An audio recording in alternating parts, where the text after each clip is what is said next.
Good morning 10+2 class student. Adarsh senior secondary school Khaishwargarh की online class में आपका मोस्ट वेलकम। आज का हमारा विषय है लोक प्रशासन, लेसन नंबर 2।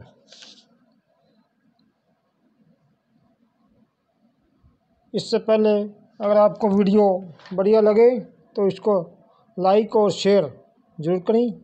अब हम क्वेश्चन नंबर 4 पढ़ते हैं।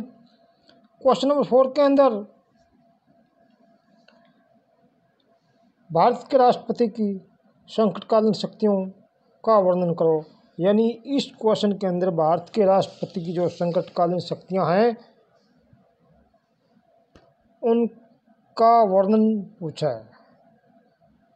पहला पे दिया गया इसका कि भारत के राष्ट्रपति की आपातकालीन शक्तियों की आलोचनात्मक निरीक्षण कीजिए। हमें इसकी आलोचना नहीं करनी, आलोचना कभी नहीं आती इसकी संकटकालीन शक्तियों का वर्णन करना, हमें उतना ही करेंगे। तो आओ हम इसको करते हैं।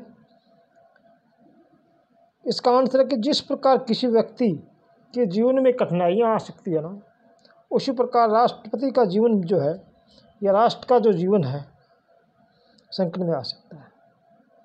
संकट का सामना करने के लिए सरकार के पास असाधारण शक्तियों का होना अति आवश्यक होता है।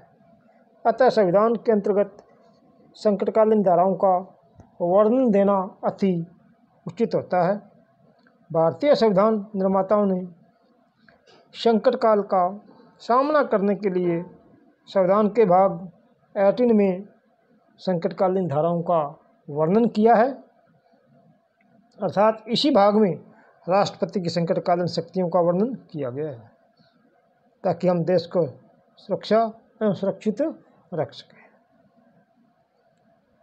संविधान के अनुच्छेद 352, 356 तथा 360 में 3 प्रकार की संकट का वर्णन किया गया है। नंबर 1 है युद्ध, विदेशी आक्रमण अथवा शस्त्र विद्रोह से उत्पन्न संकट। नंबर 2 किसी राज्य में असंवैधानिक प्रणाली फेल हो जाने के कारण बने संकट। नंबर 3 देश में आर्थिक अथवा वित्तीय संकट के कारण उत्पन्न परिस्थिति। तो ये तीनों आती है आपातकालीन शक्तियों के अंदर। पहला युद्ध, विदेशी आक्रमण, शस्त्र विद्रोह से उत्पन्न संकट के बारे में हम पढ़ेंगे। संविधान की धारा 352 के अनुसार राष्ट्रपति राष्ट्र संकट की घोषणा कर सकता है। यानी राष्ट्र संकट की घोषणा कर सकता है यदि उसको विश्वास हो जाए, उसे पता चल जाए कि गंभीर संकट उत्पन्न हो गया जिससे युद्ध, विदेशी आक्रमण अथवा शस्त्र विद्रोह के कारण भारत अथवा उसके किसी राज्य, क्षेत्र के किसी भाग की सुरक्षा खतरे में है। तो राष्ट्रपति संकटकालीन घोषणा तभी कर सकता है। और यदि मंत्रिमंडल संकटकालीन घोषणा करने की लिखित सलाह दे तभी उसी समय राष्ट्रपति संकटकालीन घोषणा कर सकता है। आगे आता है युद्ध, विदेशी आक्रमण, शस्त्र विद्रोह से उत्पन्न संकट। संविधान की धारा 352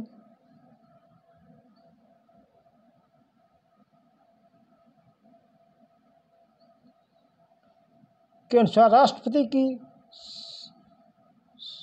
संकट की घोषणा 1 महीने तक लागू रह सकती है। 1 महीने के बाद संकटकालीन घोषणा समाप्त हो जाती है। कहने का भाव ये है कि ये जो पहली थी युद्ध, विदेशी आक्रमण से संबंधित उत्पन्न संकट की घोषणा थी ना, ये संकटकालीन घोषणा 1 महीने तक लागू रह सकती है। 1 महीने बाद ये समाप्त हो जाती है। यदि इससे पहले संसद के दोनों सदन इसको कुल संख्या के बहुमत और उपस्थित तथा मतदान के 2/3 सदस्यों से पास न कर दिया हो, यह घोषणा 6 महीने तक रह सकती है। और संकटकालीन की घोषणा को लागू रखने के लिए यह आवश्यक है कि 6 महीने के बाद संसद के दोनों सदन संकटकाल की घोषणा के प्रस्ताव को पास कर दे, अन्यथा संकटकाल की घोषणा लागू नहीं रह सकती। लोकसभा के 10% सदस्य अथवा अधिक सदस्य घोषणा के अस्वीकृत प्रस्ताव को विचार को पारित करने के लिए लोकसभा की बैठक बुला सकते हैं। आगे आता है इस घोषणा के परिणाम क्या निकलते हैं। नंबर 1, केंद्रीय सरकार सरकारों को निर्देश दे सकती है कि वे अपनी कार्यपालिका शक्तियों का प्रयोग किस प्रकार करें। राज्यों के राज्यपाल की आदेशानुसार कार्यकारी शक्तियों का प्रयोग करते हैं। नंबर 2, संसद को राज्य सूची में दिए गए विषयों पर कानून बनाने का अधिकार मिल जाता है। नंबर 3, राष्ट्रपति को संघीय सरकार तथा राज्यों में धन विभाजन संबंधी योजना में अपनी इच्छा अनुसार परिवर्तन करने का अधिकार मिल जाता है। नंबर 4, संसद को संकटकाल के समय अपने कानून द्वारा अपनी अवधि को एक बार में 1 वर्ष तक बढ़ाने का अधिकार मिल जाता है। नंबर 5, धारा 19 के अंतर्गत दी गई स्वतंत्रताओं को स्थगित किया जा सकता है। नंबर 6, राष्ट्रपति राज्य सूची के विषयों पर अध्यादेश जारी कर सकता है। नंबर 7, 44वें संशोधन के पूर्व राष्ट्रपति संकट काल में किसी भी मौलिक अधिकार को लागू करवाने के लिए न्यायालय का सहारा लेने के अधिकारों को समस्त भारत या उसके किसी भी भाग में स्थगित कर सकता था, परंतु धारा 44वें संशोधन के अनुसार अनुच्छेद 21 के अंतर्गत जीवन व व्यक्तिगत स्वतंत्रता के अधिकार को लागू करवाने के अधिकार को स्थगित नहीं किया जा सकता। नंबर 2 पे आता है राज्य में संवैधानिक मशीनरी फेल होने से उत्पन्न हुआ संकट। ये है धारा 356 के अंतर है। जब राष्ट्रपति को गवर्नर की रिपोर्ट अथवा किसी अन्य स्रोत के आधार पर विश्वास हो जाए कि राज्य का शासन संविधान की धाराओं के अनुसार नहीं चलाया जा सकता, तो वह इस स्थिति में संकट काल की घोषणा कर सकता है। संसद की स्वीकृति के बिना यह घोषणा 2 महीने तक लागू रह सकती है। संसद की स्वीकृति की घोषणा कर सकता है। यह घोषणा 6 महीने तक लागू रह सकती है और 6 महीने के बाद संसद प्रस्ताव पारित कर दे तो 6 महीने और लागू रह सकती है। इस प्रकार की घोषणा साधारण अधिक से अधिक 1 वर्ष तक लागू रह सकती है। 1 वर्ष से अधिक तभी लागू रह सकती है यदि राष्ट्रपति द्वारा संकटकालीन घोषणा लागू हो और चुनाव आयोग यह प्रमाण पत्र दे कि विधानसभा के चुनाव करवाना कठिन है। 59वें संशोधन के अंतर्गत पंजाब में राष्ट्रपति शासन की अधिकतम अवधि 3 वर्ष की गई, परंतु 64वें, 67वें तथा 68वें संविधान संशोधन द्वारा यह अवधि 6 महीने और बढ़ाई गई। आगे आता है इसके इफेक्ट प्रभाव। नंबर 1, राष्ट्रपति राज्य सरकार के उच्च न्यायालय को भी छोड़कर अन्य किसी अधिकारी से सब या कोई भी कार्य अपने हाथ में ले सकता है। नंबर 2, राष्ट्रपति घोषणा कर सकता है कि राज्य के विधानमंडल की शक्तियां संसद के अधिकार द्वारा या अधीन प्रयुक्त होगी। नंबर 3, संसद उन वैधानिक शक्तियों जो राज्य विधानमंडल के बदले में प्राप्त होती है राष्ट्रपति को हस्तांतरित कर सकती है, जो उसे अन्य अधिकारी को सौंप सकता है। नंबर 4, जब लोकसभा का अधिवेशन न हो रहा हो तब राष्ट्रपति राज्य की संचित निधि में से संसद की स्वीकृति मिलने तक आवश्यक व्यय को प्राविधान कर सकता है, प्राधिकृत कर सकता है। नंबर 5, राष्ट्रपति उस राज्य की विधानसभा को भंग कर सकता है तथा उसे स्थगित कर सकता है। नंबर 3 पे आता है आर्थिक संकट के समय उत्पन्न स्थिति। यदि राष्ट्रपति को यह विश्वास हो जाए कि भारत अथवा उसके किसी राज्य क्षेत्र के किसी भाग का वित्तीय स्थायित्व संकट में है तो वह वित्तीय आपातकाल की घोषणा कर सकता है।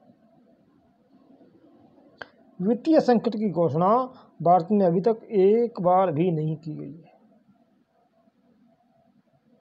इस प्रकार की संकट की स्थिति में राष्ट्रपति को निम्नलिखित शक्तियां मिलती है। कहने का अर्थ है कि आर्थिक संकट के समय उत्पन्न स्थिति, ये धारा 360 के अंदर आती है कि राष्ट्रपति को पता चल जाए कि भारत अथवा भारत के किसी राज्य क्षेत्र के अंदर आर्थिक संकट की स्थिति उत्पन्न हो गई है तो वह इस संकट की घोषणा कर सकता है। ऐसी घोषणा 2 महीने के अंदर अंदर संसद की स्वीकृति प्राप्त हो जानी चाहिए, तभी ये लागू होती है। परंतु फिर भी वित्तीय संकट की घोषणा भारत में अभी तक एक बार भी नहीं की गई है। इस प्रकार संकट की स्थिति में राष्ट्रपति को ना अनेक शक्तियाँ प्राप्त होती है। नंबर 1, वह राज्यों द्वारा पास किए गए धन बिलों को अपनी स्वीकृति के लिए मंगवा सकता है। जो भी धन बिल होते हैं वो खुद वापस मंगवा सकता है। नंबर 2, वह राज्यों को धन संबंधी कोई आदेश जारी कर सकता है। नंबर 3, वह सब गैर सरकारी कर्मचारियों के वेतन और भत्ते में कमी कर सकता है। नंबर 4, राष्ट्रपति संघ तथा राज्यों के मध्य आय के साधारण विभाजन में तत्काल परिवर्तन कर सकता है। ये था हमारा क्वेश्चन, राष्ट्रपति की तीनों शक्तियाँ आपातकालीन। हमें इसकी आलोचना नहीं करनी है, तीनों शक्तियाँ ही करनी है। आपको ये क्वेश्चन इतना ही करना है, पढ़ना है इसको, उसको बढ़िया लर्न करना है। धन्यवाद।